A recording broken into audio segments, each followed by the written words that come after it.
Greetings and salutations to our fine podcast audience. Welcome to Three Peas in a Pod, episode 184. We made it. Second week with a name. Yeah, Are you feeling it settling in? I do.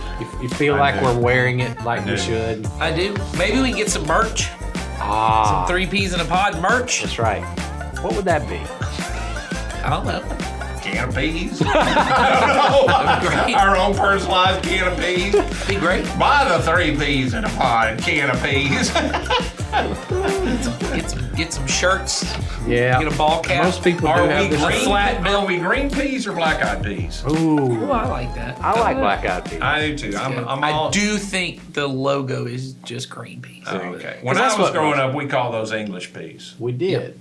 I think they're still called. Are Or they sweet peas. No, when I got to Kentucky, they didn't call them that. What they call? Sweet. Peas. Oh, They peas. just called them peas. And call them that, I thought too. I was going to get.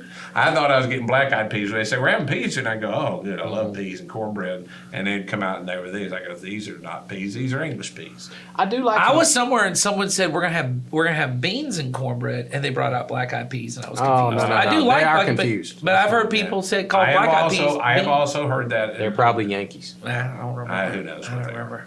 There's I'm not there's upset to eat distinct- black-eyed peas and cornbread. No. No, me either. But you just don't know what to call them. That's right. And it's a very clear distinction around here. It is. You know, there's a whole I line was of thinking- peas. Oh yeah. Yeah. I grew A up whole eating lot of beans, but purple they- hull pink-eyed peas. Oh. We actually called them black-eyed peas, but they were purple hull pink eyes. I enjoyed some. You remember Crowder peas? We Oh, yeah, are really, I love Kraut. Love we Crowder. are really living up to the name, guys. This Well, has just become you a know, once a you give us peas a name, focus. we have to say everything we know about that particular thing. It's like it's our Bubba Gump. And then there's the food element, and then the name of the podcast, and That's it just right. comes together because that's our food. That's our favorite Oh topic. yeah, Remember the other day I used to bring food in here? I do remember that. remember that. Should I bring also that remember back. when Different when various our chef- species. I should bring a bowl of peas next week. Yeah.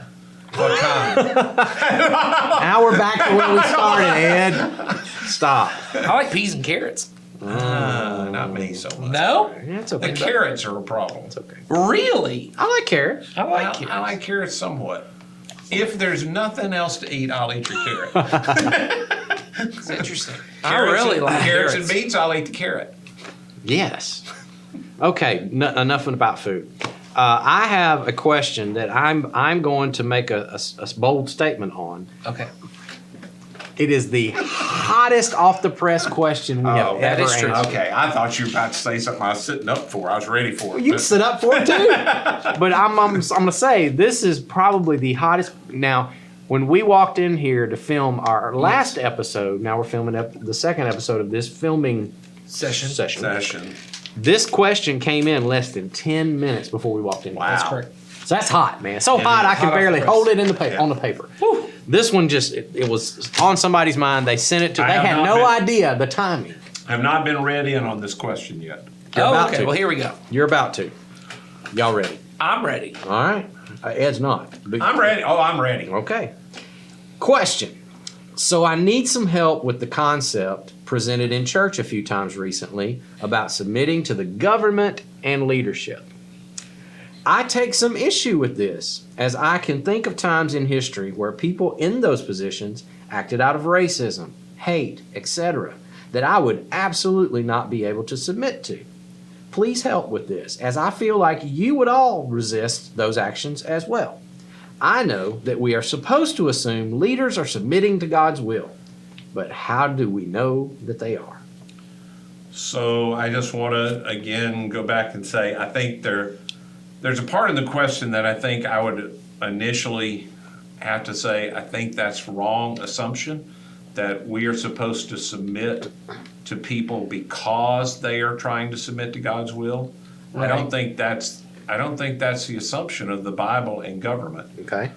I think it would be really hard to say that Paul wrote Romans 13 assuming that the Roman government was going, I wonder what the Jewish God would like us to do. Yeah. They weren't having that thought. So you're saying Paul wrote under the assumption that they were not. He knew they were pagan. Yes. He knew that they worshiped the emperor as God, That's and he right. said, submit to them. And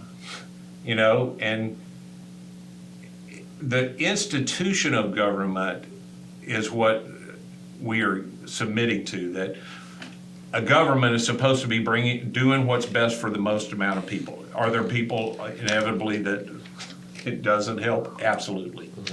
Every government has people on the underside of it. That's the unfortunate That's right. part of it. So I think to make the assumption, I only submit to the government when I think there is a leader who is submitting to God. Yeah.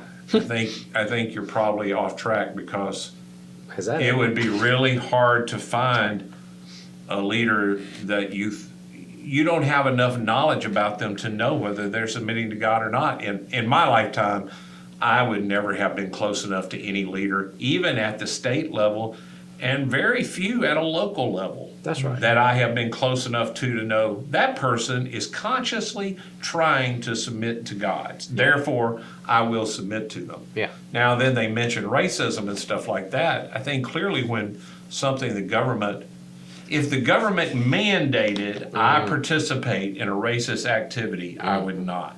Yeah. Yeah.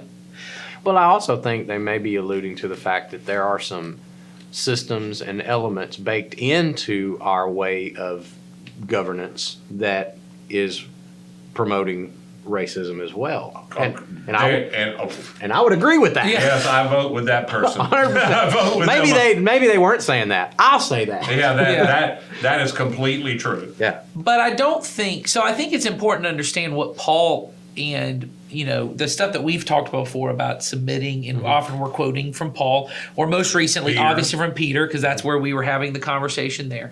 So we were having the conversation. Peter says it, Paul says it. They are talking to a group of people that the normal way to deal with your government when you didn't like it was to try and overthrow it. The Jewish people in particular, it was almost baked into their messianic ideas, right? And there's lots of history behind that. But I remember when I was preparing for my sermon around it, I read this really long article. It was really a journal entry, like a academic journal, not his personal journal entry, an academic journal entry by N.T. Wright, where he talked about that Jesus, in these almost some subversive but really intentionally provocative ways, steps into the narrative of these messianic things to almost get people thinking that is what he's doing. That's right. That he is stepping in to look like, hey, we're going to take it down. And then the way he takes down the powers of this world is by laying down his life. And Paul and if you look at the book of Acts, when they start churches in places like Ephesus, riots break out. Like, That's right. It is disorder. And then a lot of the Roman emperors like Claudius and then Nero are starting to basically say these people are rabble rousers, they're troublemakers. And Paul is trying to say, hey, submit to the government's authority in the way that you are not going to overthrow them through violent means. Because there is a way. He isn't saying, so when the government says don't meet as churches, you got to stop meeting. And I mean in the sense that they're coming to take away your stuff. That was not a commentary on COVID. This was a point. All right there, Nathan's gone into the COVID This world. is not a commentary on COVID. We're going to get a lot of views we were not anticipating. We're going down that rabbit hole. Don't come at me. I'm not on your side. This is Q approved. Yeah, I'm not getting into that. Not getting into that mess. I'm talking about specifically they were persecuting and saying we will throw you in jail and kill you if you choose to be a Christian. What he is really saying is you have to see that the same government that persecutes you also does do justice at times by going after criminals and going after people who do break God's will. Well, and you can see that in the book of Acts when you see Paul. Paul gets arrested. He gets in Jerusalem. It's the Romans that come and protect him from being killed by the Jews. They take a cohort of soldiers, lift him up on their shoulders and carry him.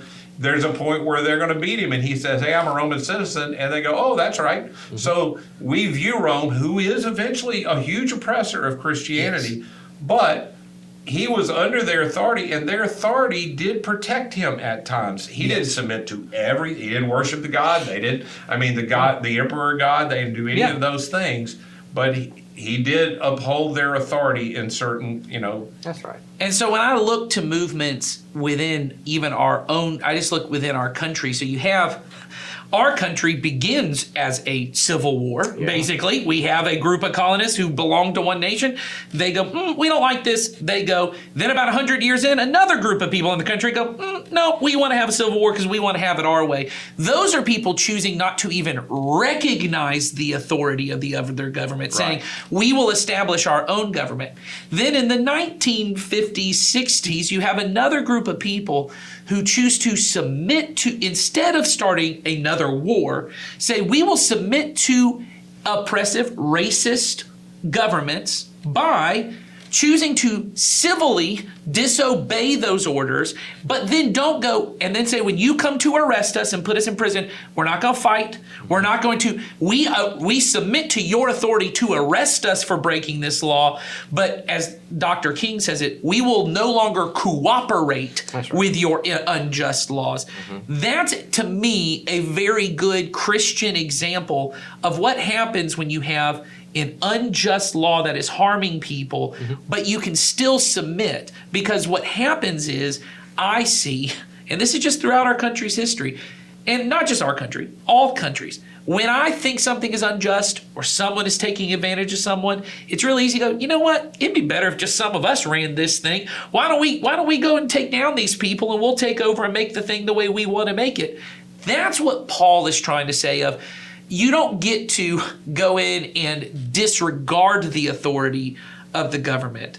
But there may be times where you have to choose to say, we can no longer obey this. So the Roman Christians choosing to say, we're still going to meet.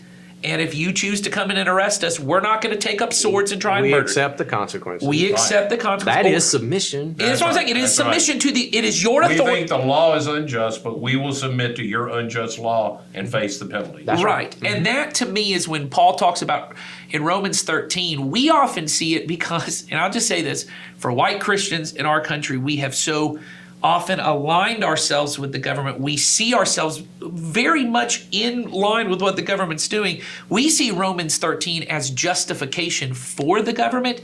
It is Paul trying to defend the government from these Christians that want to go, we ain't dealing with this nonsense anymore. Because in Rome, and I think it's in the 50s, Claudius expels all the Jews, including the Jewish Christians. Their whole world had been upended. Nero's up soon. I think Romans is written before Nero, I think. I think so. It is. But pretty soon, it's clear the tide in the culture is going to, we're going to start killing these people. There would be this natural tendency when I know you're coming for my children, or you're going to come for my spouse, for me to go, why aren't we taking up swords and just taking these people down? Because every government has faced some kind of insurrection, some kind of uprising, and the Christians think, well, that maybe that's what Jesus wants us to do. And Paul goes, it's the difference between submission and complicity. Good. That's good. That's really good. I think what Paul is saying is the way of Jesus is always submission. But there are unjust systems at play in every human system that exists. You don't have to comply with it. That's right. But you can still be under submission to it. And at the same time, in a sense, being against it, defying it in a submissive way. Well, Dr. King's really clear. We're going to submit to your unjust thing, to your unjust laws, to stand against them, to show to people how unjust it is. You will come at us with dogs and hoses, and we will submit to all the unjust treatment you give, and people will see you are wrong. And see, that way, it worked. That's right. Well, and the same thing happened in the Roman Colosseum. When you go to the history of how all of that stopped at the Colosseum, it's a woman from a higher level in Rome who becomes a Christian, who chooses to go die with some Christians. That's right. And they saw the horror of it, and eventually they didn't kill people in the Colosseum anymore. That all ended when people submit to the unjust thing that's going on. It is the way to bring it down. Well, and I think the benefit we really do have as American Christians, for all the people who think I just hate America, our Constitution and really our laws, they give us a lot of different ways that while submitting to the government, we can civilly display and disobey and have these things in such a way that we are still we are submitted to the authority of the government to arrest us or do whatever, but to do so in a way that still honors God, who is our chief king. I think in our world where we have freedom to worship, and I'm talking about the American world, we have the freedom to worship. I think there is such and it's why you hear us talk about it so much. There is such a natural tendency to read a lot of these things in the Bible about submitting to authority or just different roles of government or all these different things. And to just assume what that means is to be a good Christian means to be just a good American citizen like everyone else.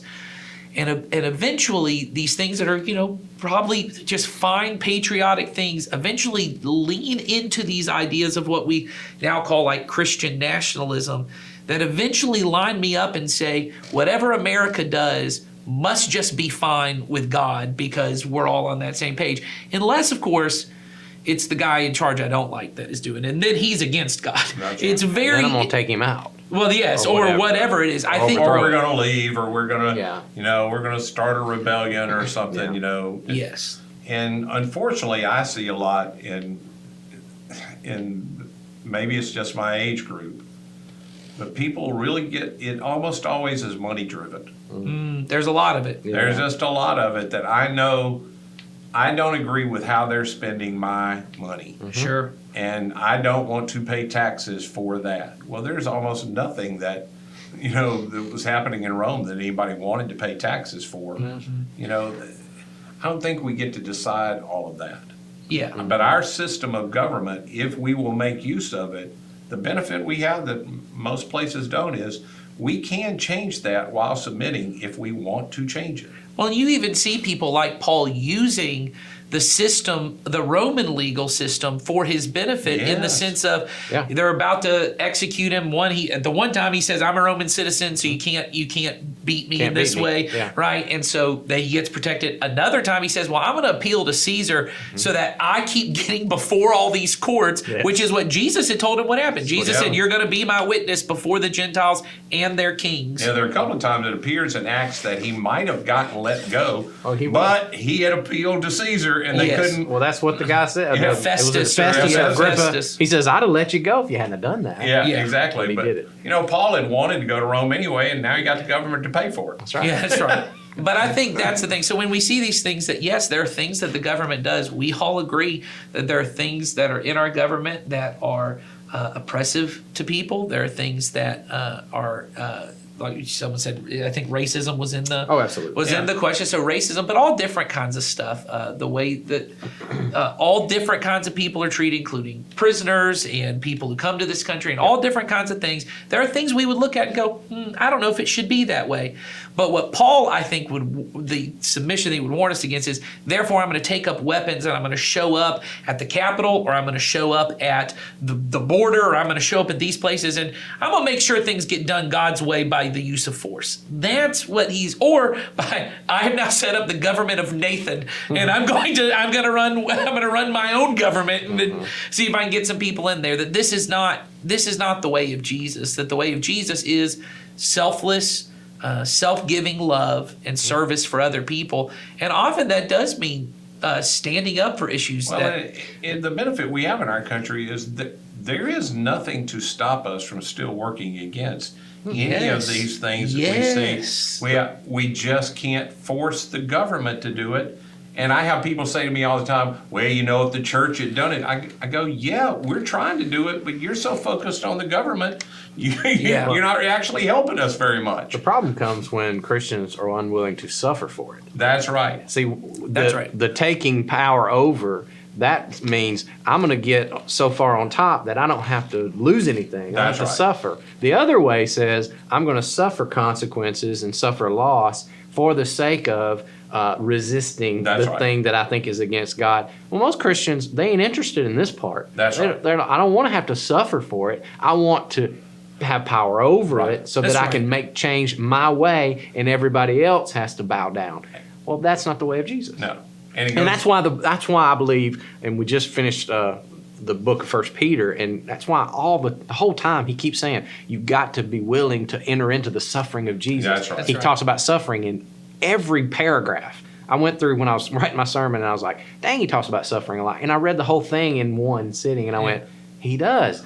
You've got to participate in the sufferings of That's Christ. right. And that's what he's talking about. In order to live this life, suffering is a feature of it. Yeah, that's Yeah, right. that's It's right. not It's a not a bug. bug. That's right. I did the same thing in one of my messages. I almost started one of the messages by going, so we're back on suffering. Yes. Because you can't hardly, it may be the primary theme only of how do you suffer, why you should be happy about you get to suffer. That's right. You participate in the, the suffering of Jesus. It's a part of what we do. And the thing with the government in our country is you described it very well. I hear Christians, well, if they didn't take all my tax monies, I could give money. Well, you could still give money. You just pay your taxes, and you're just going to have to choose to live at a lower lifestyle than That's you do to support these causes that you say the church could do if the government. Well, we can still do them. That's right. But yes, it is going to. Plenty of money out It's there. going to require that some of us be willing. And it ain't even much suffering. Just take a step down in your lifestyle a little bit. No, I do think, and I think to the point you talk about Peter talking about, I think one of the big reasons Peter talks about it so much, not only because it was their reality, I think it was the chief learning he turned around with his time with Jesus, because, the two kind of really big failings of Peter's part, obviously, is the time he wouldn't suffer for Jesus and he denied Jesus. That's right. But there's the other moment where, Jesus takes up his followers up to Caesarea Philippi, which is a very political hotspot. It's right next to the Jordan River, which the Jordan River was a big thing for them about political, about the king coming in and all that kind of stuff. And Peter declares, you're the Messiah. You're the Son of God. And then Jesus says, so the Messiah is going to go up to Jerusalem. And he describes it the way N.T. Wright talks about it. He describes it as this battle between him and the authorities, right? He's going up against the religious leaders, and the Son of Man is going to suffer. Well, that's the kind of like heroic tales that would tell us we're going to battle. I'm going to be hurt. It's going to be suffering. And then we're going to be victorious. And he says all of that, but the way he says it is, and the Son of Man's going to die, and then the kingdom will be victorious. That's right. But all Peter can focus on is, you're going to die. Yeah. That's not the way that the kingdom's going to come. And he rebukes Jesus, and then Jesus says, get behind me, Satan. That's right. Because in Peter's mind, there's no way the kingdom comes about through this kind of suffering. That's right. There might be these little military sufferings. Some of us, there's going to be some casualties. Yeah, some of right. us are going to be taken, but overall, the king is still going to sit up. And that's the kind of suffering where, okay, if I got to go do a big, great, glorious battle, and maybe I get a little hurt, I got some battle scars, and I come back. But if what suffering means is my entire life I choose to live on less than I could to give to other people, or I got to get involved with some people that... Or I have to associate myself because, and I just say this about racism. Since 2020, when on this podcast, I began to say to people, I feel a little bit culpable that at my age, there's still so much racism in our country, and I, as a spiritual leader, haven't done more about it. I have been now labeled with all the words and all the number of times we talked about it. You have to be willing to, you just become associated with what you're trying to help. And so I've become, the woke pastor and the, you're not who I thought you. I had a guy actually say that at a meeting to me. You're not all who I thought you were. You're from Mississippi and you're 60. I go, yeah. He goes, you're sort of woke. I go, well, Better than being asleep. Oh, that's what I said to him all the time. I go, well, if you mean I'm asleep, I ain't asleep. There you go. I'm aware, and I'm okay to be associated with this problem. And for some people, I don't want to be associated. I want to help. That's right. But I do not want to be associated with that. I want to be able to stand off from it and help at a distance. That's right. Because what would that do to the way other people see Yeah, me? 'cause Or there are people- I would be kicked out of some tribe of some. Yeah, there some are people sort. that I care about that Yeah. if they knew that, then they wouldn't think the same of me. Well, and it doesn't really fit into the picture. I mean, this goes back to the conversation we've been having on Sundays too about, even humility, things like this. It doesn't fit into the picture of the way I was sold that life was supposed to be. Right. Which was, I work hard, I do what I'm supposed to. I can help people from my plenty, right? But I don't ever really have to have a life that's a little difficult and has some friction in it because things aren't as easy as it was. And all of us are trying to get to our version of the retirement at the beach. There's a different, where we all have a different version of the very comfortable life where I've worked really hard. Then at the end of it, I just get to relax and I'm done. I don't have to do this. A lot of that stuff is, well, now there's going to be friction at my family get-togethers. or I have to live on less, so we don't get to go on as extravagant of a vacation as I maybe I could have gone on, or all these different things, as if we did not have an eternity for all of those things. Right. And it really shows to me our lack of confidence in what Christ says the new heaven and the new earth will be. That if you really do think, I don't want to suffer in this life because my job is to squeeze out every ounce of enjoyment I can out of this life. All the people I know who also at the same time will say all of those things, but then also say, oh, but what a day it's going to be. What a day it's going to be. Well, then what a day will it be? Yeah. Because if I have to get it here, maybe what I should be doing here is looking out for the people Christ left me to look out for, the prisoners and the sick and the poor and the homeless. That maybe my goal should be, hey, how am I inviting these people into God's bounty, right? What God has. Or going to what Jesus actually says is when I go and I serve those people, I find out, oh, Jesus is already there with them, and I meet Jesus when I'm with the poor and when I'm with the prisoner and I'm with, and I go. Maybe there's a way I didn't see him before. I didn't see that. Now I see. Oh, he's already here, and I've been putting them in a category, and I put him there too. I didn't know it, but I put him right there with them. Yeah. Yes, that's a different kind of suffering, but it's a different kind of life too. It is truly good and pleasing. It's the narrow way. Yes. Yeah. All right. Good stuff, guys. And thanks for whoever just sent in that That's a great question. question. That was really great. We love getting questions, especially when they come right as we need them. Yeah. We needed that one. We did need So send us more. Go to the description in this podcast feed if you're listening, or YouTube if you're watching. Click on the link, send us a question, and the 3 P's in a pod will get right on it. Rate, like, Subscribe, review, the thing. star, do the things. do all the things. Yes. Ed will be very It happy. helps us in some way none of us understand. And here's my promise: if you do that, it will keep Ed from writing lyrics to that stupid song. No, I might do that anyway. Man, I'm trying to help. All right, whatever. Y'all have fun this week, and we'll see you next one. Bye.